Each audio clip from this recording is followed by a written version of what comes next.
School തലത്തിലും college തലത്തിലും കുട്ടികളിൽ സ്പേസ് സയൻസിൽ താല്പര്യമുണ്ടാകുന്നതിന് വേണ്ടി ISROയും വിജ്ഞാൻ ഭാരതിയും സംയുക്തമായി ചേർന്ന് ഒരുക്കിയിട്ടുള്ള ഒരു ദൃശ്യ വിരുന്നാണ് space on wheels programme.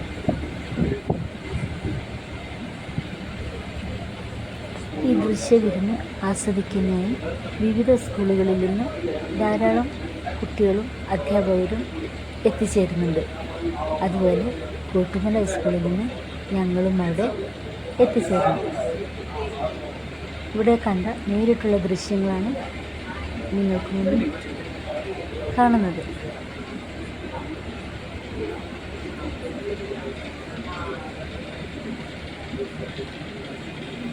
സയൻറ്റിസ്റ്റുമാരായ Vinod സാറും മറ്റു ശാസ്ത്രജ്ഞരും ISROയെയും സ്പേസിനെയും നിലവിൽ നമ്മുടെ സുനിത വില്യംസിൻ്റെ ആരോഗ്യസ്ഥിതിയെക്കുറിച്ചും സ്പേസിനെക്കുറിച്ചുള്ള വളരെ വ്യക്തമായി കുട്ടികൾക്ക് വിവരിച്ചു കൊടുക്കുകയുണ്ടായി.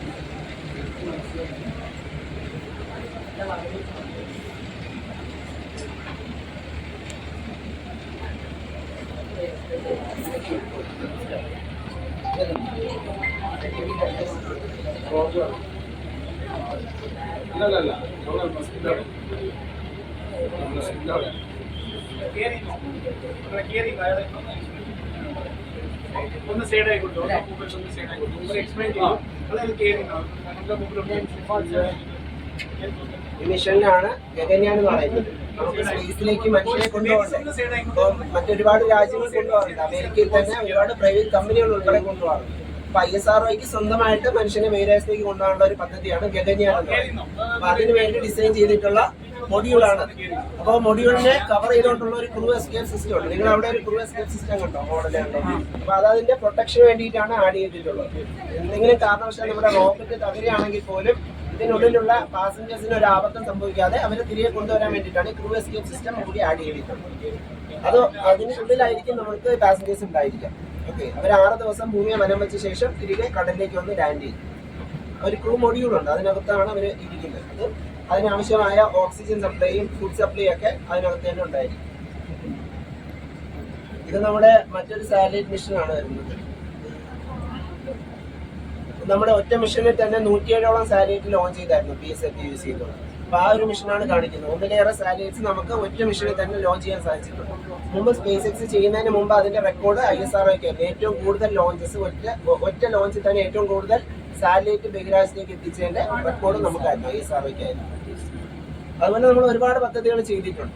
ഇതിനുശേഷം ഇപ്പൊ ലേറ്റസ്റ്റ് ആയിട്ട് നമ്മുടെ ഒരു പ്രധാനപ്പെട്ട മിഷൻ എന്ന് പറഞ്ഞാൽ ചന്ദ്രയാൻ 3 ആയിരുന്നു. ചന്ദ്രയാൻ 3 കണ്ടുകാണല്ലോ അതിന്റെ വാർത്തകളൊക്കെ. ചന്ദ്രയാൻ 3യുടെ ഒരു ഡിസ്പ്ലേ അവിടെ കൊടുത്തിട്ടുണ്ട്. ചന്ദ്രയാൻ 2 നമുക്ക് ലാൻഡ് ചെയ്യാൻ കൃത്യമായിട്ട് സാധിക്കാത്തതുകൊണ്ട് ചന്ദ്രയാൻ 3 ആണ് അത് സാധിച്ചത് കേട്ടോ. ഡിസ്പ്ലേയിൽ 2 എന്നാ കൊടുത്തിരുന്നത്. 3 ആണ് അവിടെ ആക്ച്വലായിട്ട് ലാൻഡ് ചെയ്തിട്ടുള്ളത്. ആ ലാൻഡറിന്റെ പേര് വിക്രം എന്നാണ് പറയുന്നത്. വിക്രം. ഓക്കെ, വിക്രം ലാൻഡറിനുള്ളിലെ ഒരു ചെറിയൊരു റോവർ ഉണ്ട്. ആ റോവറിന് പറയുന്നതാണ് പ്രഗ്യാൻ എന്ന് പറയുന്നത്. അത് മൂണിന്റെ സർഫസിലൂടെ സഞ്ചരിച്ച് 14 ദിവസത്തെ അതിന്റെ റിസർവേഷനിലൂടെ ആ റിസർച്ചിലൂടെ കിട്ടിയ കുറെ ഡാറ്റാസ് ഉണ്ട്. അവിടുത്തെ ടെമ്പറേച്ചർ, അതുപോലെ സീസ്മിക് ആക്ടിവിറ്റി, കുറെ കാര്യങ്ങളൊക്കെ പഠിച്ചിട്ട് അത് ഡാറ്റാസ് ആയിട്ട് നമുക്ക് പ്രൊവൈഡ് ചെയ്തിട്ടുണ്ട്. അതിനെക്കുറിച്ച് കൂടുതൽ ഡീറ്റെയിൽ ആയിട്ട് സ്റ്റഡി നടന്നുകൊണ്ടിരിക്കുകയാണ്. അതുപോലെ ആദിത്യ എന്ന് പറയുന്ന മറ്റൊരു മിഷനുണ്ട് സൂര്യനെ കുറിച്ച് സ്റ്റഡി നടത്താൻ വേണ്ടി.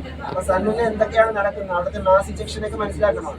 അതിനു വേണ്ടിയിട്ടാണ് നമ്മൾ ആദിത്യ എന്ന് പറയുന്ന ഒരു മിഷൻ ചെയ്യുന്നത്. അത് ഭൂമിയിൽ നിന്നും 15 ലക്ഷം കിലോമീറ്റർ സൂര്യന് അടുത്തേക്ക് പോയിട്ട് അവിടെ ഒരു പോയിന്റ് ഉണ്ട്, L1 പോയിന്റ് എന്ന് പറയും. ലഗ്രാഞ്ച് പോയിന്റുകൾ 5 ഉണ്ട്. അതിലൊരു പോയിന്റാണ് L1 പോയിന്റ്. അവിടെ എത്തുമ്പോഴുള്ള പ്രത്യേകത ഭൂമിയും സൂര്യനും തമ്മിലുള്ള ആകർഷണ ബലം നെഗ്ലിജിബിൾ ആവും. അതായത് അങ്ങോട്ടും ഇങ്ങോട്ടുമുള്ള ആകർഷണം ഈക്വൽ ആയിട്ട് വരും. അപ്പോൾ നമുക്ക് രണ്ടിന്റെയും ഒരു ഫീൽഡിലേക്ക് ബാധിക്കുന്നില്ല. ആ ഒരു പോയിന്റിൽ എത്തുമ്പോൾ നമ്മുടെ സാറ്റലൈറ്റ് അവിടെ തന്നെ കൃത്യമായിട്ട് നിൽക്കാൻ സാധിക്കും. ആദിത്യ L1 അങ്ങനെയാണ് ലോഞ്ച് ചെയ്തിട്ടുള്ളത്. അവിടെ നിന്നുകൊണ്ടാണ് അത് കംപ്ലീറ്റ് ആയിട്ട് സ്റ്റഡി നടത്താൻ പോകുന്നത്. 5 വർഷത്തേക്കാണ് അതിന്റെ കാലാവധി പറഞ്ഞിട്ടുള്ളത്.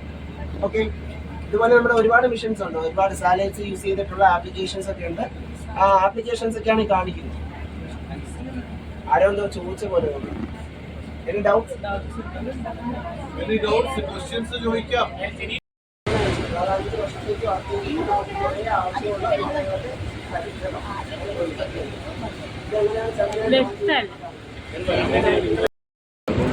തിരിച്ചു വരാൻ നമുക്ക് ഗ്രാവിറ്റിയുടെ ഫോഴ്സ് ഉണ്ട്. ഇത് മാൻഡ് മിഷൻ എപ്പോഴും ഒരു റിസ്ക്കാണ്. ഇപ്പോഴും അമേരിക്ക തന്നെ തിരിച്ചു വരാനായിട്ട് അത് വന്നു കഴിഞ്ഞിട്ട് ഗ്രാവിറ്റേഷണൽ ഫോഴ്സിനെ ബാലൻസ് ചെയ്യാൻ വേണ്ടിയാണ് അവരുടെ പാരഷൂട്ട്സും മറ്റൊക്കെ യൂസ് ചെയ്യുന്നത്. ആ ഫോഴ്സ് കുറയ്ക്കാൻ വേണ്ടി ഇങ്ങനെ കുത്തനെയൊക്കെ.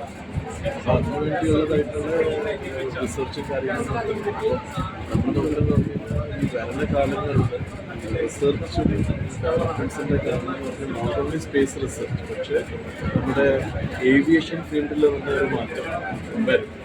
ഇപ്പോൾ തന്നെ റിസർച്ച് ഗോയിങ് ഓൺ ലൈക്ക് ഈ സൂപ്പർസോണിക് എയർക്രാഫ്റ്റ്സും കാര്യങ്ങളൊക്കെ എങ്ങനെ so that you know distance covered by an normal aircraft. ഇപ്പം ഇവിടുന്ന് 21 മണിക്കൂർ അമേരിക്ക പോകുന്നത് 6 മണിക്കൂറിൽ ചെയ്യാൻ പറ്റും. So what you side is possible. പക്ഷെ അതിനുവേണ്ടിയുള്ള ഇസ്ലാമിക് ഇംഗ്ലീഷ് മീഡിയം ഹൈസ്കൂളിൽ 10ാം ക്ലാസ്സിൽ പഠിക്കുന്നു.